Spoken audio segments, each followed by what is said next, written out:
Rising Dance Makers, the Joyce Theater, May 7th through 12th. Tickets at joyce.org. At home or out and about, you're never too far from your mobile phone, which means you're never too far from WNYC. Live stream your favorite shows anytime. Just go to your browser and type in WNYC.org. On last week's Wait, Josh Gondelman compared two drugs of choice.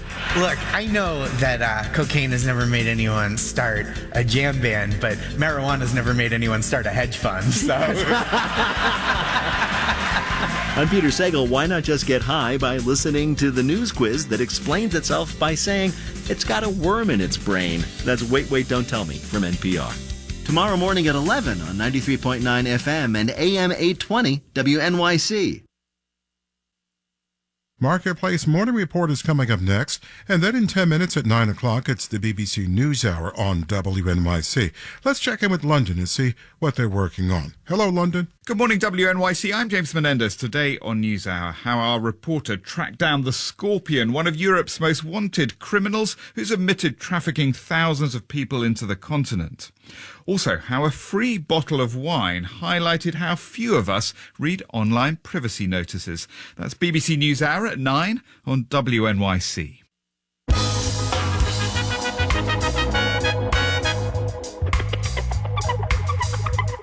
.51 with light rain on this Friday, May 10th. Rain occasionally today with a steady temperature high of 52, so it's quite a cool-off. That's like 30 degrees compared to just the other day. Gusty as well on this Friday. We have rain and showers likely tonight. We dip to the 40s for a low. We'll have to watch out for some coastal flooding late tonight in Queens and in Brooklyn. Then tomorrow, mostly sunny and 64. Sunday, chance of afternoon showers, mostly cloudy and 60. 51 with light rain now.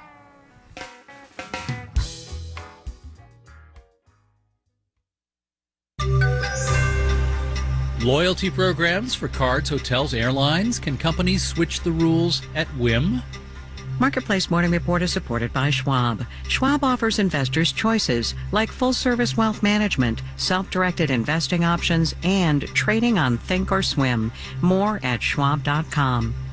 And by Bitwarden, the password manager used by millions that is committed to making digital lives less complicated with secure login across all accounts and across all devices. Available to download at bitwarden.com.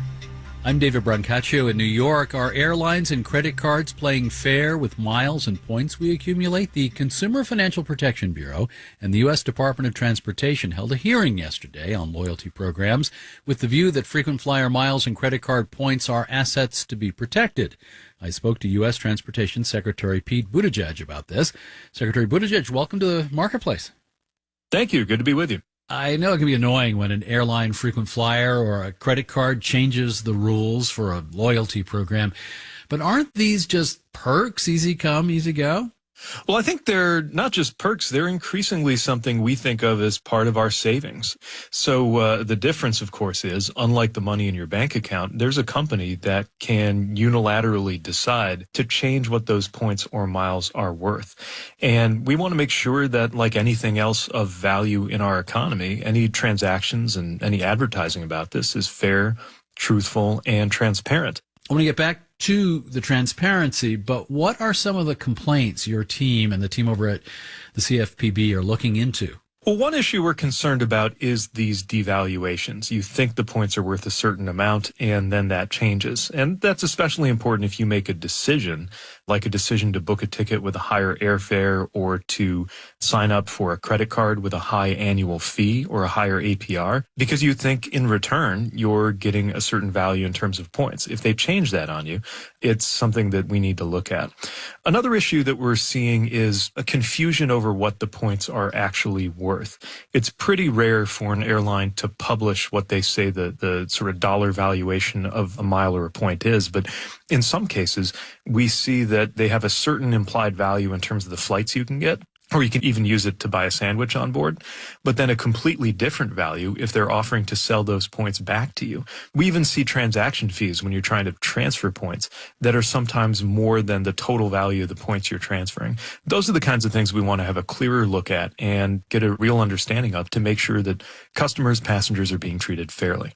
So transparency, rules should be clear. I mean, some worry that could be lost in fine print only a lawyer could love, but okay, our duty would be to read through. You said equitable, I think. What did you have in mind? Well, we need to make sure that you know what you're paying for and that customers are treated fairly. Again, this is especially important because often the design of these points programs mean that you're not picking the product with the lowest price. Whether we're talking about a credit card fee or an airfare, you will consciously choose something that costs more because of the value you feel like you're getting with the points that come along with that. That means these points are something of real economic value. And like anything with real economic value, we need to make sure that any transactions around that are fair and above board. Absent legislation, I guess, do you and or the CFPB have power beyond holding hearings to force transparency and fairness? We do have a lot of authority here and a responsibility to address unfair or deceptive practices in airlines. And we're teaming up with CFPB because, of course, they have a lot of authority as it relates to financial firms and credit card companies. Now, we're not coming into this with any preconceived conclusions. We haven't decided on a rule or anything like that. But we do hear enough from passengers and customers about this that we've come to realize that in the same way that we have rules around refunds or other parts of the passenger experience, we need to be taking a look at this too. Transportation Secretary Pete Buttigieg, thank you very much. Thank you. Good to be with you. I also talked to the Transportation Secretary about who is going to pay for the Baltimore Bridge collapse. Marketplace.org is one way to hear that. Marketplace Morning Report is supported by Rubrik. When cyber attacks put businesses at risk, Rubrik provides the power to bounce back fast. More at Rubrik.com. And by C3 Generative AI. Verified, traceable answers, secure, hallucination-free, LLM-agnostic, IP liability-free. Learn more at c3.ai. Interest rates are embedded in just about everything, and market players listen intently for hints about when they might go lower. Yesterday, the president of the Federal Reserve Bank of San Francisco, Mary Daly, spoke out east. Marketplace's Nancy Marshall-Genzer was there and joins us now. Hey, David. So Daly was at George Mason University's Mercatus Center in Northern Virginia. And like the other Fed officials who spoke this week, she implied that interest rates will stay high for longer as the Fed continues trying to dampen demand, slow the economy, and bring down inflation. But more signs of cooling yesterday. The number of people filing new claims for unemployment benefits went up more than expected. You asked, Daly?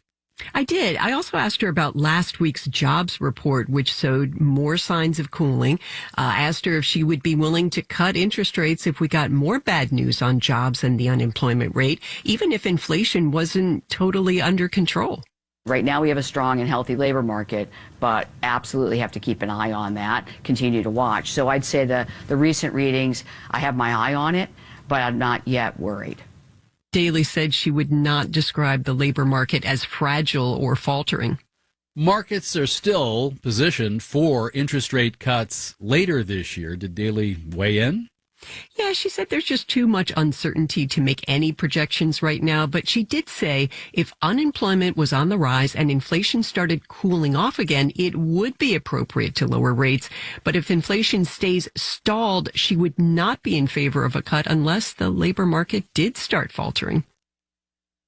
All right, Nancy, thank you. The 10-year interest rate is up at 4.48%, down from a peak of above 4.7% 2 weeks ago. Stocks, Dow, S&P, and NASDAQ futures are all up in the 2 to 0.3% range. And shares of Maryland-based Novavax have more than doubled in pre-market trading here, up 102%, after news that it's done a deal with the French drug maker Sanofi to commercialize the Novavax COVID vaccine that uses a different approach than the innovative mRNA vaccines that were widely used at the height of the pandemic. This licensing deal is worth $1.2 billion and quashes concern Novavax might have had trouble staying in business. In New York, I'm David Brancaccio. It's the Marketplace Morning Report. From APM, American Public Media.